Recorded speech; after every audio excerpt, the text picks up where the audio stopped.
This is FarmLand.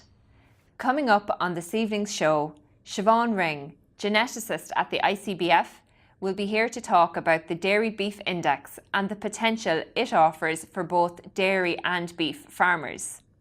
Department of Agriculture official Brian Alcock will be here to discuss the department's continuing series of clinics designed to assist farmers in applying for their 2019 Basic Payment Scheme and transfer of entitlements online. But first, Niall Claffey visited a dairy farmer in Doon, County Offaly, to check out his plan for the breeding season ahead. Farming in Doon, just outside Ferban, County Offaly, Hughie Egan runs a herd of 85 Kiwi-cross cows under a spring-calving system. We caught up with Hughie to find a little bit more about his farm and his breeding plan for the oncoming season. Background with the herd would have been Holstein Friesian winter milk herd. Back a few years back we decided to go all spring calving, crossbred the herd using Kiwi-crosses to improve solids, low cost system to try and improve the solids profitability and try and make more money basically out of what the hand we were dealt with the farm we had. So the breeding policy here is Kiwi-crosses on the Holstein, and this Holstein is left in the place. Beamer, Butte, Sierra, Buster were the bulls that were used last year. And we used between that and carrying 25 replacement heifers on an out farm, we use about 100 dairy straws at the start every year, and when there's 100 dairy straws used, we then refer to beef. The beef straws add more value to the product of the calf going out of the farm, and especially this year, 2019, it was a bit of a battle to get rid of calves off the farm. So the beef calves, but generally what we used the last few years was Hereford, Angus, and a bit of Belgian Blue. We were just picking them on anything that had go on the Kiwis, and like calving difficulty and gestation being the two most important things we'd be using. Definitely minus for gestation or even, and calving difficulty. We always try and keep calving to give the own 2 or slightly below it if we could, which we seem to get with Angus and Hereford.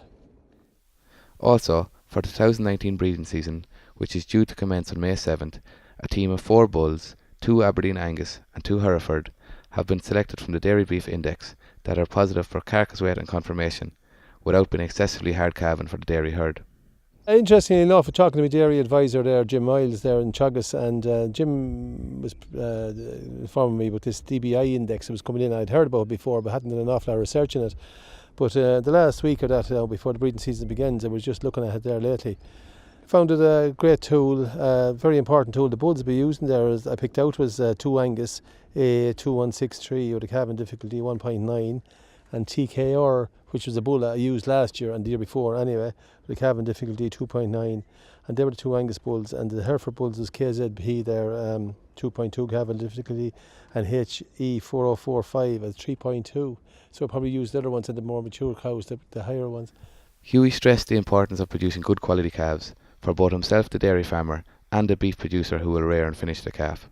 It's important for me as a dairy farmer to have an outlet for these calves, and I think it's important for us as dairy farmers going forward to make sure that we look after the beef lads as well, that they need to know what they're buying is going to leave them a margin on their profit at the end of the day when they're turning it out.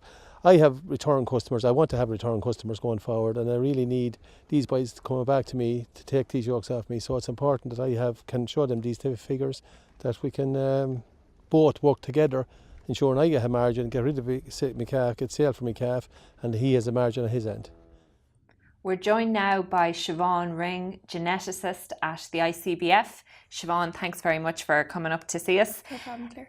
So Siobhan, dairy beef has been in the headlines a lot recently. We've seen the launch of the Kepak Glombia venture on the 2020 club. The Teagasc Green Acres Calf to Beef programme launched recently as well, which AgriLand is involved in. And the active list for the Dairy Bull Index was made available earlier this year. So just to start off, can you outline the motivation behind the establishment of the index? Yeah, so absolutely, Claire. So the Dairy Beef Index was launched in January 2019.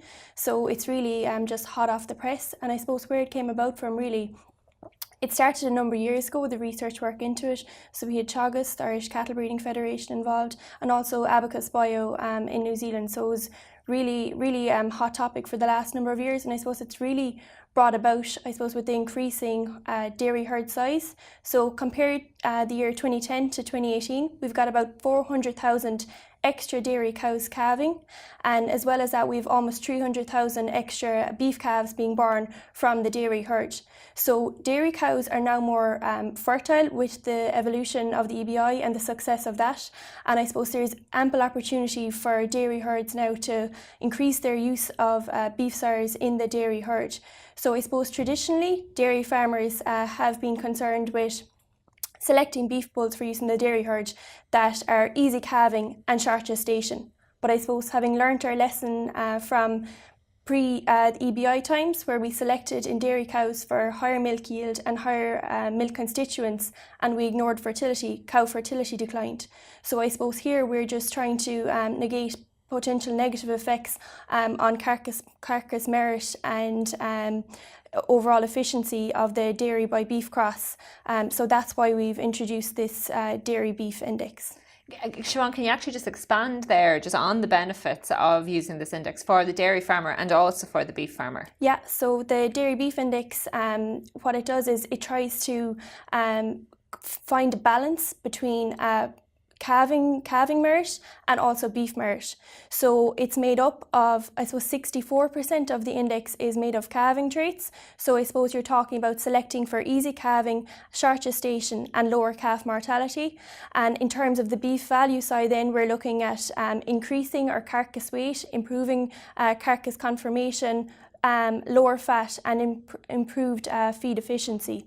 So I suppose in terms of the dairy farmer, what the benefits for them is that it's simple identification of your easy calving, short gestation beef bull, but also it helps to identify those progeny that will then subsequently be more saleable because they are going to generate more profit at slaughter. So you're talking about a more reliable beef market, if you say. I suppose this year is really, really kind of would make you think of it, when calf price was so low that, dairy farmers wanted to get the calves out of the yard.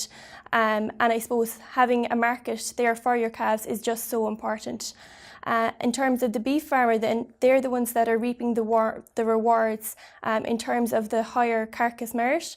So if we compare the progeny performance of bulls that have been most used in dairy herds, so over the past number of years, and compare bulls that were at the top of the dairy beef index in January, we're talking about a 17 kilo higher carcass weight on average, and also 1 grade higher. So that equates to about €105 extra additional profit for the beef farmer just by a dairy farmer using those top dairy beef index bulls compared to where they were selecting for simply easy calving, short gestation with no cognizance of the beef merit of the cattle.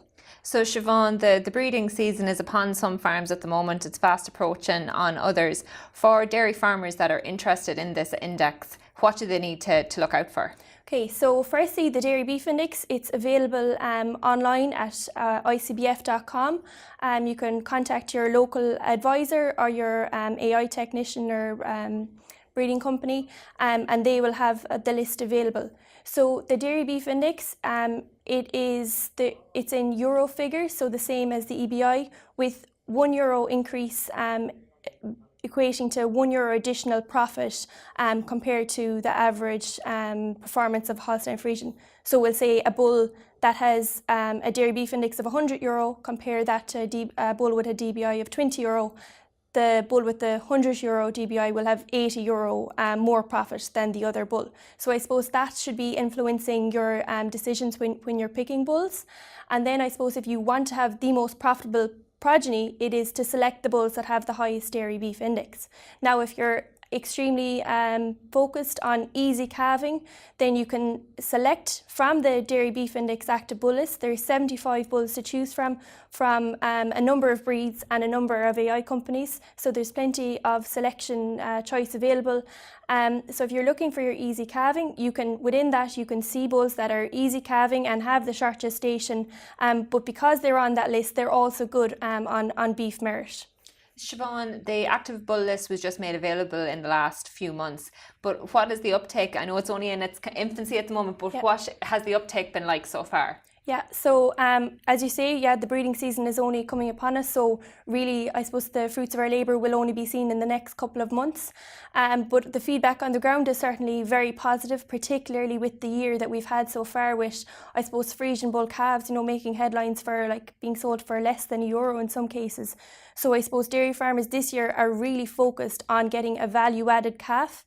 And I suppose I've been speaking with a number of AI technicians, and they've been saying that now that they're being called, and that their dairy farmers are now looking for bulls that even might be that little bit harder calving, but are good on beef merit. So dairy farmers are sitting up and taking notice this year. So the Dairy Beef Index will be a space to watch in the future. Great. Well, Siobhan, thank you very much for coming in and joining us. We'll leave it there. Thank you. Thank you. So next up, the BPS online application clinics are taking place all over the country. Here's a report from Charles O'Donnell. The Department of Agriculture, Food and the Marine is continuing to organise online clinics for farmers to assist them in applying for the 2019 Basic Payment Scheme. The clinics are being held across the country, running until May 13th. The initiative began on April 4th, after being officially launched by Minister Michael Creed on March 26 last. Following a decision last year by the EU to change the application procedure, farmers are now required to apply online for all elements of the direct payment scheme. This includes the BPS, the greening payment, the Young Farmer Scheme, the National Reserve, transferring of entitlements, and the Areas of Natural Constraint Scheme. Farmers can apply for the scheme online either as an individual or through an agent. The EU took the decision following years of difficulties in processing paper applications. The transition to online applications was aimed at streamlining the procedure and to process the applications as efficiently as possible. Each EU member state was required to make this transition, and it appears to have met with success.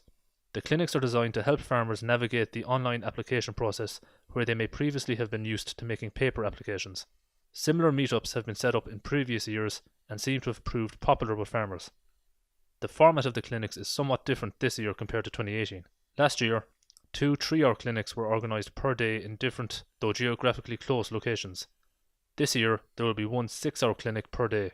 All 26 of this year's meetups run from 9 a.m. to 3 p.m. The clinics continued this week with meetings in Cavan, Galway, Wicklow and Cork. There won't be a meeting on Easter Monday, so the next meeting will be on Tuesday, April 23rd in Birr, County Offaly. That will be followed with meetings throughout the rest of next week in Tipperary, Westmeath and Monaghan, and throughout the rest of the country right up until the May deadline.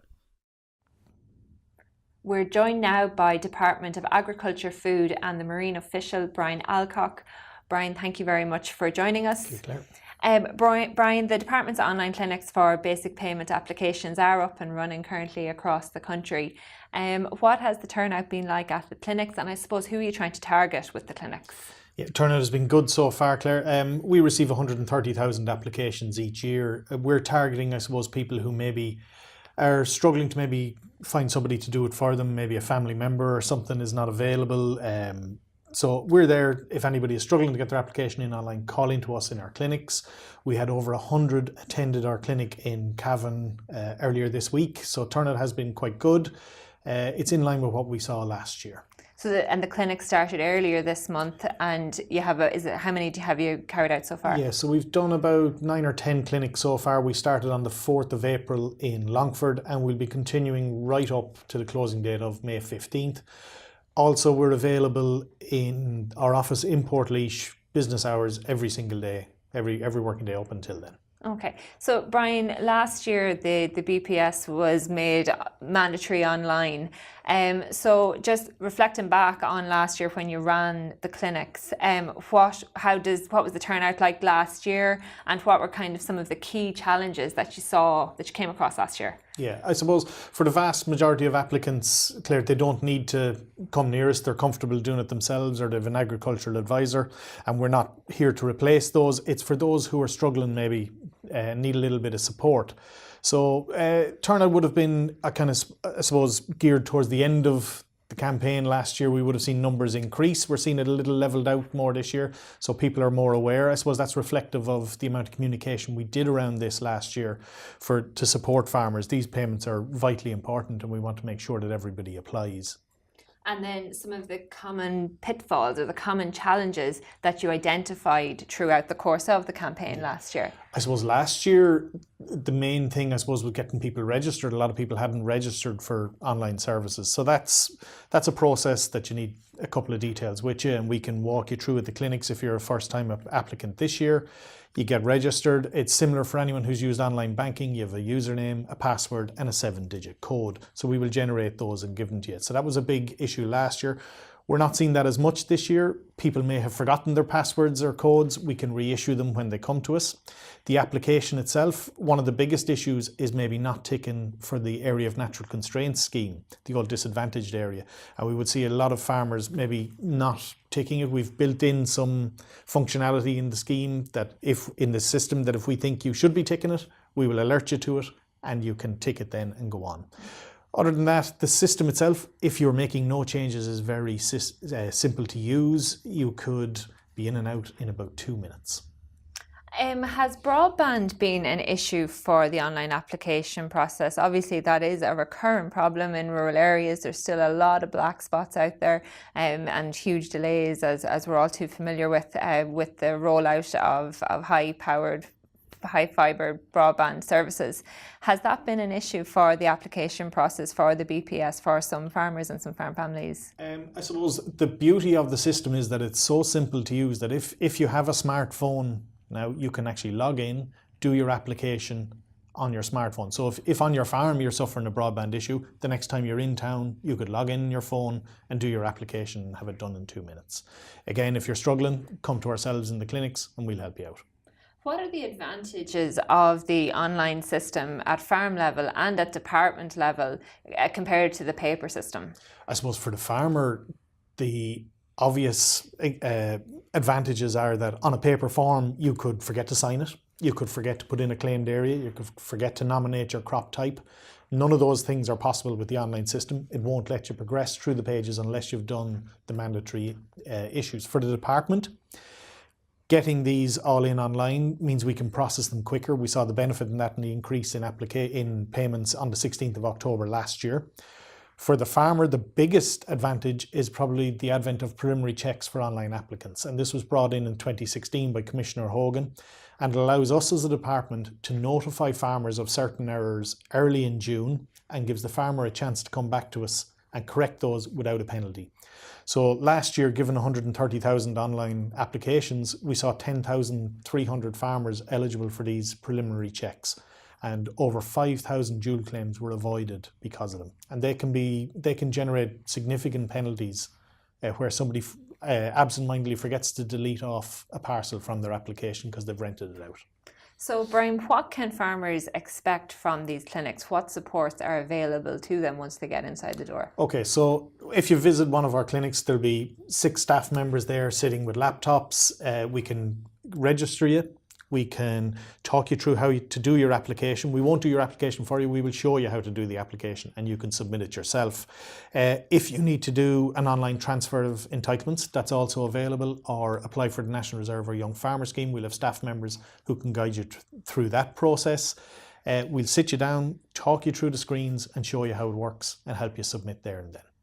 And Brian, what do farmers need to bring with them before going to the clinics? What boxes do they need to tick before they go out the door? Okay, so I suppose if you registered last year, bring your registration details with you, your username, your PAC and your password. Don't worry if you don't have them, we can sort you out there and then, but you must bring photo ID with you to verify that you are the person. who has the herd number. And finally, Brian, where are the clinics happening next, and how can farmers just find out the dates and locations? Okay, so we have a number of dates right up to the 15th of May closing date. The details will be on the department's website. I think you've published them yourselves, Claire. We have written to certain farmers who visited us last year with a list of all these clinics. Check the local papers. The adverts are in those and in the national media as well. Brian, thanks very much for coming into us. We'll leave it there. And thank you very much to all our guests for joining us on this evening's show. And that's actually it for season 2 of FarmLand. We'll be back after the Easter break. So happy egg hunting to you all, and we'll see you all very soon.